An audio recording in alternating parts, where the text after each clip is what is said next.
बोलो जयकारा बोल मेरे श्री गुरु महाराज की जय। गुरुमुखो, आपकी श्रद्धा वह भावना श्री सद्गुरुदेव महाराज जी के प्रति उच्च स्तर की थी। एक बार आप स्थान गरेला, जिला लाड़काना, सिंध में विराजमान थे। गरेला में आपके कई धन्य भक्त भी श्रद्धालु थे। उनमें से भी भक्त जमीत राय ने अपने भ्रमण के लिए एक कार खरीदी।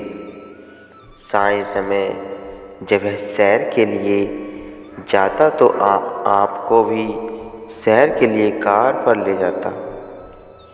आप 3-4 बार तो उसके साथ कार पर जाते रहे। उन्हें कुछ सोचकर कार पर जाना छोड़ दिया। भक्त जमीत राय ने, जो आपको अनन्य श्रद्धालु था, आपसे कार पर न जाने का कारण पूछा।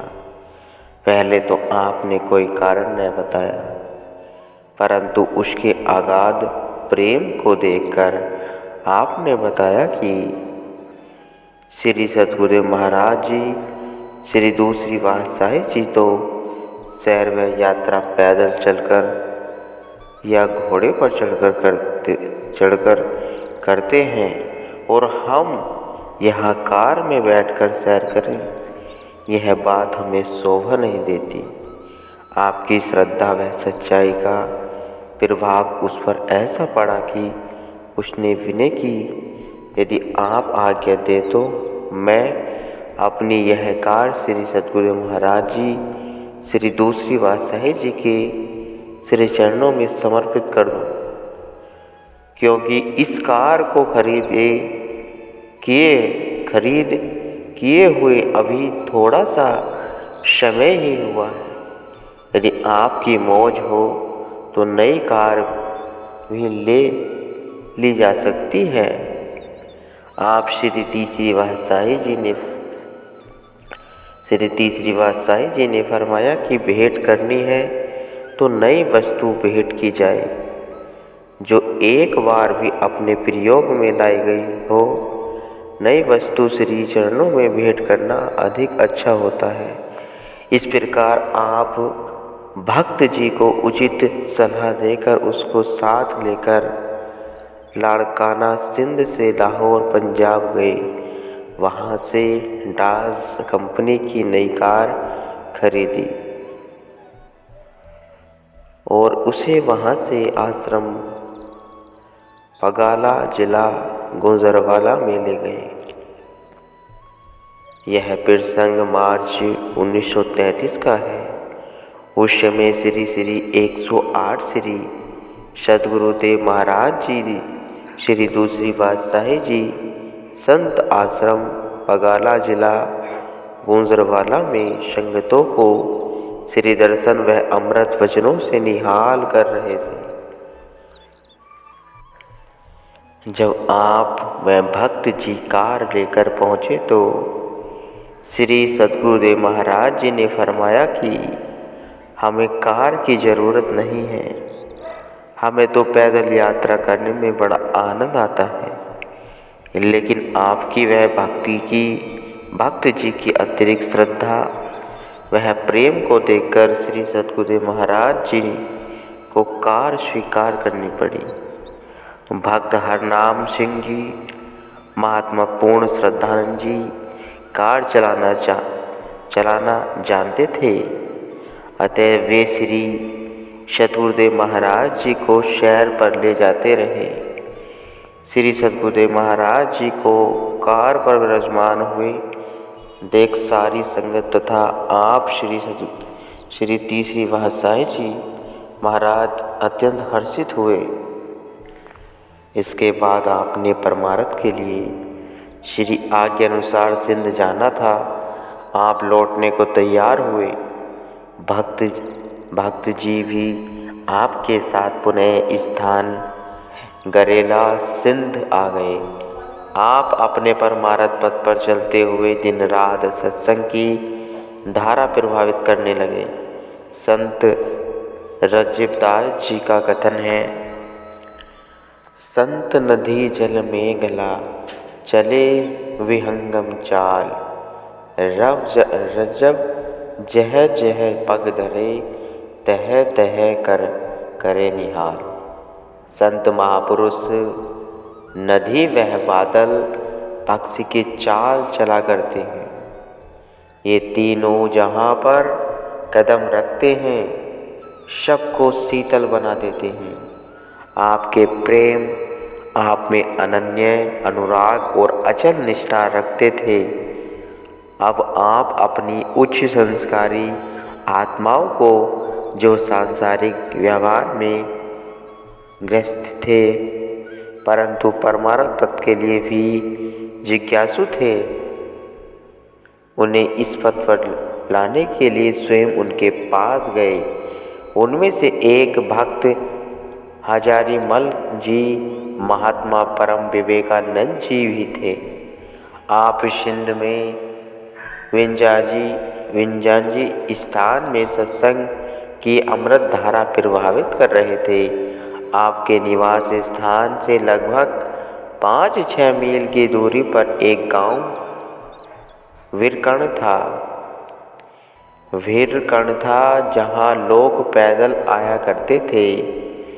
उन दिनों यातायात के साधन सुगम न थे, सवारी इत्यादि का कोई प्रबंध न था।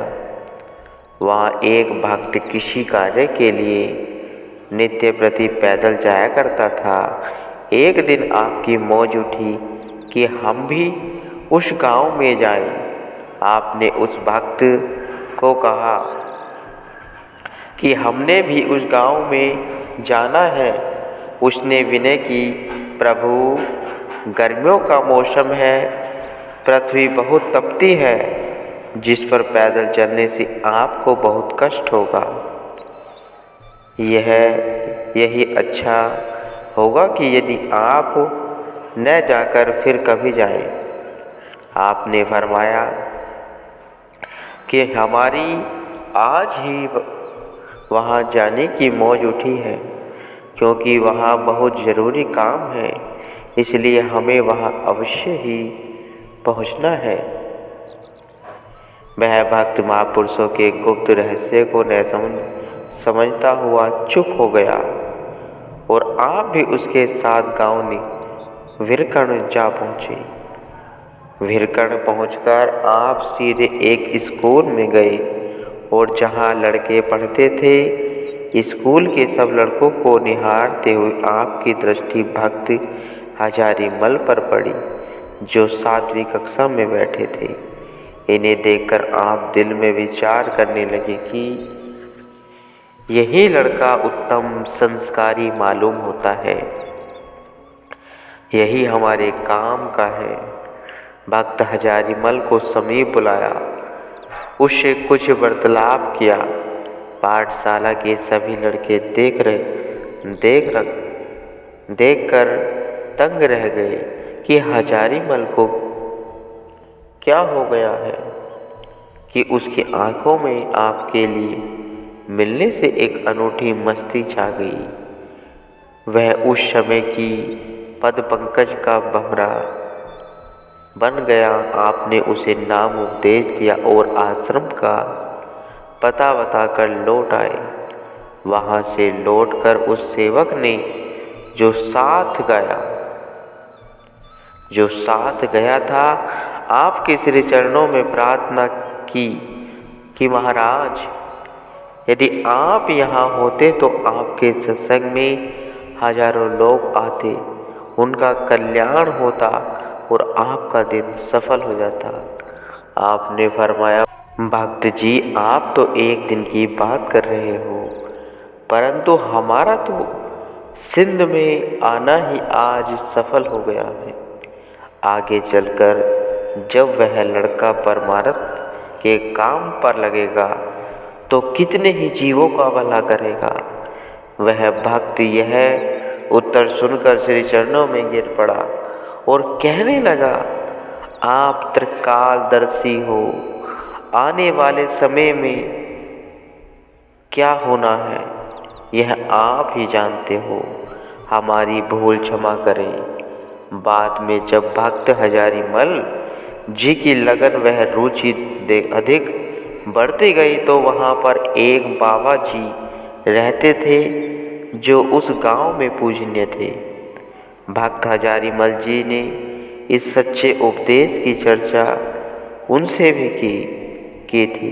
बाबा जी ने पूछा, क्या तुमने उन्हीं से गुरु दीक्षा ली है जो घोड़े पर चढ़ने की देरी में ही ज्ञान देते हैं? तो उसने तो कटाक्ष किया, किंतु कैसे विचित्र बात है कि आप इतनी शीघ्रता से माया के बंधन से मुक्त कराकर ज्ञान का प्रकाश देते थे। ऐसा अनन्य उदाहरण मिल सकना बड़ा कठिन है। भक्त हजारीमल जी एक बार श्री दर्शन के लिए लखी गए और बाबा जी वाली बात श्री चरणों में निवेदित की। आपने मुस्कुराते हुए फरमाया, हमने दूर दरगाह हुक्म को देखना है, न कि बाबा जी को। उन्होंने अपना काम करना है, हमने अपना काम करना है। महापुरुष तो त्रिकालदर्शी होते हैं जो उनकी अपनी रूहें अथा परमार्थ तथा गुरु भक्ति पर चलने वाली रूहें होती हैं। वे उनको स्वयं ढूंढकर उनसे परमार्थ का कार्य करवाते हैं। कितनी अपरंपार लीला है कि जिस मालिक को मिलने के लिए योगी ऋषि मुनि तपस्या करते हैं, हजारों वर्षों की तपस्या करने पर भी उन्हें मालिक की प्राप्ति सुलभ नहीं होती। वही इष्टदेव मालिक संत महापुरुषों के रूप में शिष्यों की खोज करते हैं। भक्त हजारीमल जी का कहना है कि जनवरी सन 1936 में मुझे टीबी की बीमारी हो गई। मैं टीबी अस्पताल में दाखिल हुआ। 7 मास वहाँ रहा, परंतु चिकित्सा करने पर भी ठीक नहीं हुआ। डॉक्टरों ने मुझे कहा कि तुम्हारा रोग तीसरे दर्जे पर पहुंच गया है। यह 6 रोग टीबी किसी दशा में भी ठीक नहीं हो सकता। भक्त हजारीमल जी ने मन में सोचा कि अब बचने की कोई आशा नहीं, इसलिए क्यों न मैं अपने जीवन के कुछ दिन श्री सद्गुरुदेव महाराज जी की सेवा में ही व्यतीत कर लूँ। वे सखर शहर के सैनिटोरियम अस्पताल से सीधे लखी के आश्रम पर पहुँची कर सेवा करने लगी। एक दिन उन्होंने अपने मन में सोचा कि मरने से पहले एक बार मुझे श्री सद्गुरुदेव महाराज जी के श्री पवित्र दर्शन हो जाए तो अच्छा होता। उस समय श्री सद्गुरुदेव महाराज जी श्री तीसरी पातशाही जी नशीराबाद में विराजमान थे और सत्संग का कार्य पहले से ही अधिक बढ़ चुका था। परंतु जिस समय उनका विनय पत्र भी श्री चरणों में पहुंचा तो आपने महात्मा अनमोल धर्मानंद जी को लखी स्थान पर भेजा कि भक्त हजारीमल जी को अपने साथ नशीराबाद ले जाओ। जब महात्मा अनमोल धर्मानंद जी लखी पहुँचे तो क्या देखते हैं कि भक्त जी को 103 डिग्री का बुखार था और स्टेशन पर पहुंचने के लिए कोई सवारी भी नहीं थी। जब महात्मा जी ने भक्त जी को श्री दर्शनों के लिए चलने का संदेश दिया तो उनकी खुशी की सीमा नहीं रही। उन्हें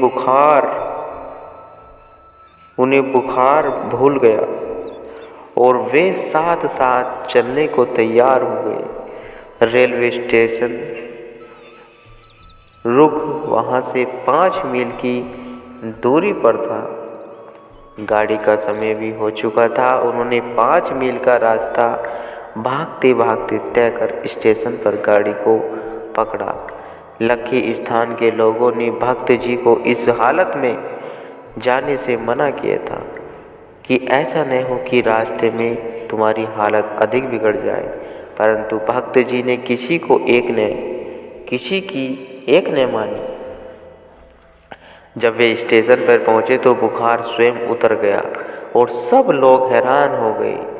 जो बुखार डॉक्टरों के इतना इलाज करने से भी न उतरा, वह उस दिन बिल्कुल ही उतर गया और कुछ समय पश्चात क्षय रोग भी समाप्त हो गया और भक्त जी निरोग हो गए। डॉक्टर बोधराज जी ने इनका इलाज किया था। वे सब काफ़ी इनसे मिलते तो श्री सद्गुरुदेव महाराज जी की महिमा करते हुए कहते कि जहाँ डॉक्टरों के दिमाग ने काम नहीं किया, वहाँ श्री सद्गुरुदेव महाराज जी की कृपा काम कर रही है। गुरुमुखो बोल जयकारा बोल मेरे श्री गुरु महाराज जी की जय।